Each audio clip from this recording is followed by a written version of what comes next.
Bmnr slid sharply as crypto and equity markets turned risk-off. ETH fell toward the $3,000 area, pressuring crypto-tied stocks.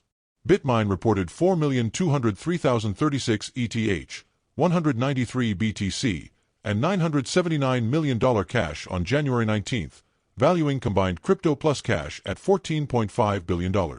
That ETH position is roughly 3.5% of circulating ETH, enormous for a public company. The market move, ETH falls, risk appetite shrinks, Bmnr gives back gains. Imagine the market as a festival. When everything's sunny, the high-thrill rides are packed. Crypto names are your roller coaster VIPs.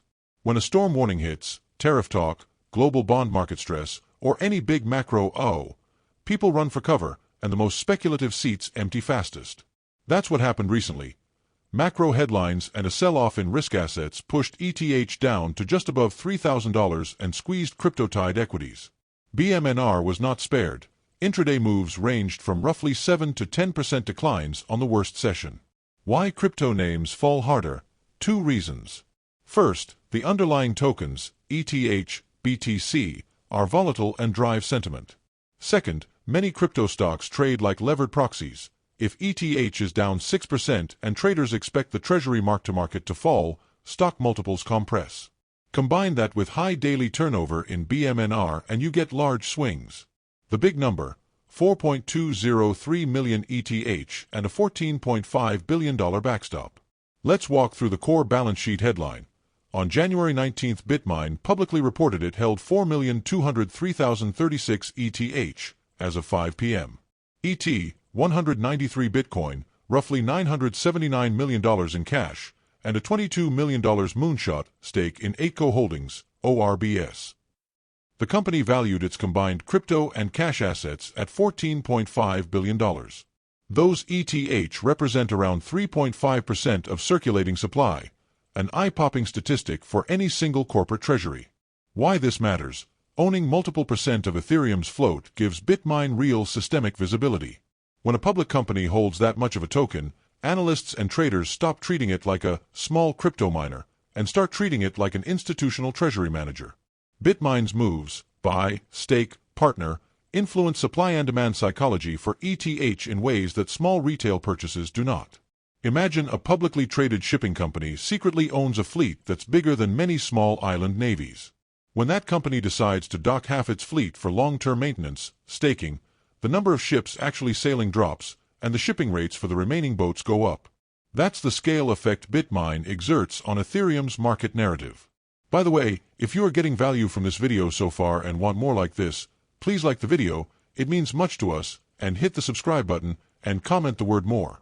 Just go ahead and type the word more so I know. Now that you have commented, let's continue. At the January shareholder meeting, Bitmain asked, and won, approval to increase its authorized shares from 500 million to 50 billion. That's a 100 times increase in the legal ceiling of shares the company can issue. The vote wasn't a tiny squeak. It passed with 81% of votes cast and was backed by a majority of outstanding shares that participated. Important legal nuance. Authorized shares is not equal to issued shares. Authorized is simply the upper limit a company can issue in the future. It does not automatically create dilution. Think of it as granting the board the legal option to issue stock when it chooses. That option is useful. You can use it for acquisitions, employee compensation, or to raise capital quickly.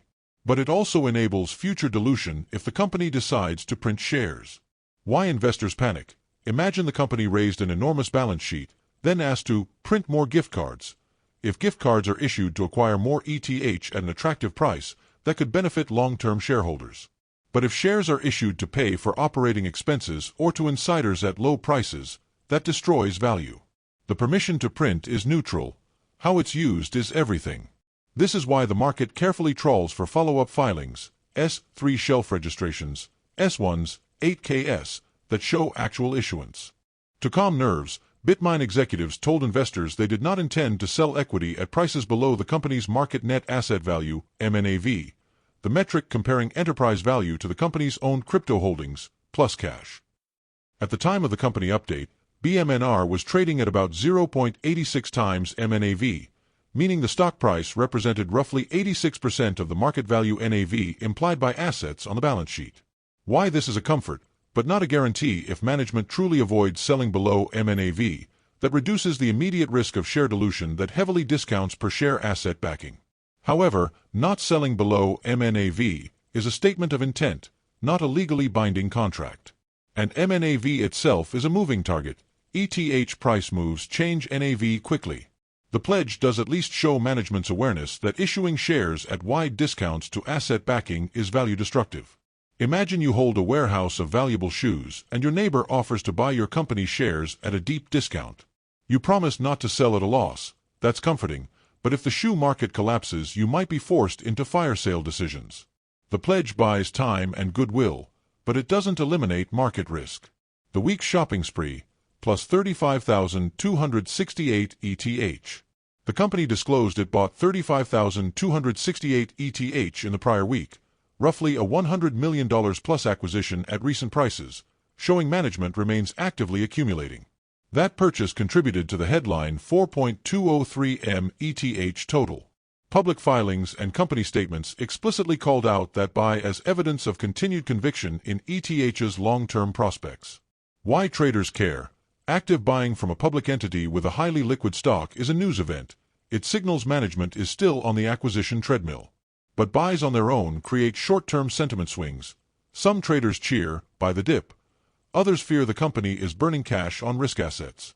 Context matters. Is the buy funded with idle cash, freshly issued shares, or borrowings?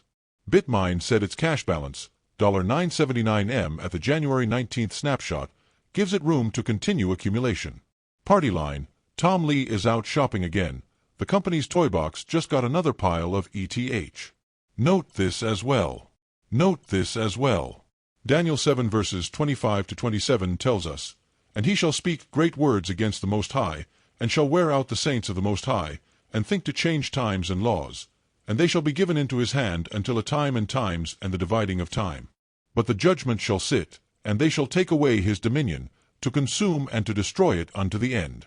And the kingdom and dominion, and the greatness of the kingdom under the whole heaven, shall be given to the people of the saints of the Most High, whose kingdom is an everlasting kingdom, and all dominions shall serve and obey him."